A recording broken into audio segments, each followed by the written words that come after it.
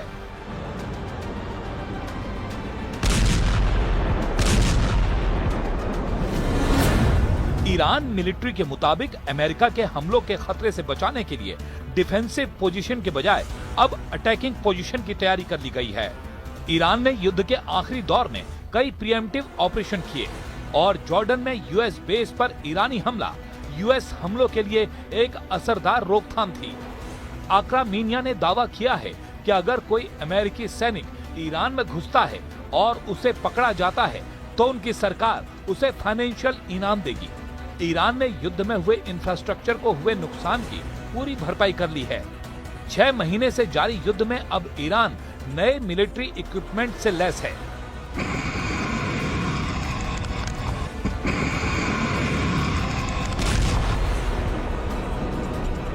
Iran की fire power बढ़ गई है। ईरान ने युद्ध के विस्तार का भी इशारा किया है। बहुत जल्द पेजेश्कियन और पुतिन की मीटिंग फाइनल होनी है, क्योंकि युद्ध के 6 महीने पूरे हो रहे हैं और ईरान अब वेट करने के मूड में नहीं है।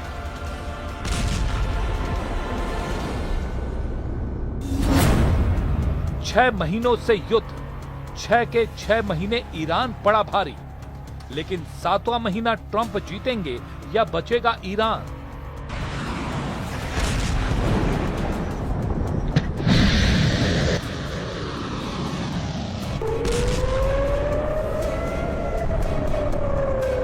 अमेरिका, इजराइल और ईरान की लड़ाई के 6 महीने हो रहे हैं। ट्रंप ने पूरा जोर लगा लिया। ट्रंप ने हर हथियार चला लिया। ट्रंप ने ईरान पर प्रतिबंधों की मिसाइल दाग दी। ट्रंप ने ईरान को नर्कलोक बनाने की धमकी दे रखी है।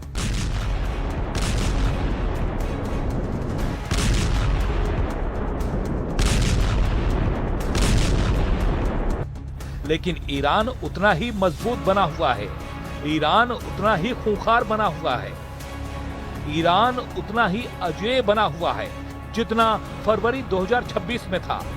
अली खामेनेई ने जैसे अमेरिका से टक्कर ली, वैसी ही जिद मुस्तफा खामेनेई ने दिखाई है। ईरान के लिए अब माहौल ज्यादा फेवर के बने हुए हैं। खाड़ी देशों में ईरान का रुतबा बढ़ने लगा है। ईरान को नए नए पार्टनर मिलने लगे हैं। हॉर्मुज स्ट्रेट पर ओमान ने ट्रंप की धमकी को नजरअंदाज कर ईरान से डील फाइनल कर दी है। ईरान और ओमान ने हॉर्मुज से जहाजों की आवाजाही फिर शुरू करने के लिए एक नए रूट पर लगभग सहमति बना ली है। दोनों देशों के बीच पिछले कई हफ्तों से तेल गलियारों को लेकर बातचीत चल रही है। ईरान और ओमान ने जॉइंट टेम्परेरी नेविगेशन कॉरिडोर बनाने पर चर्चा की। ईरान ओमान ने नए रास्ते से बारूदी सुरंग हटाने पर भी सहमति जताई है।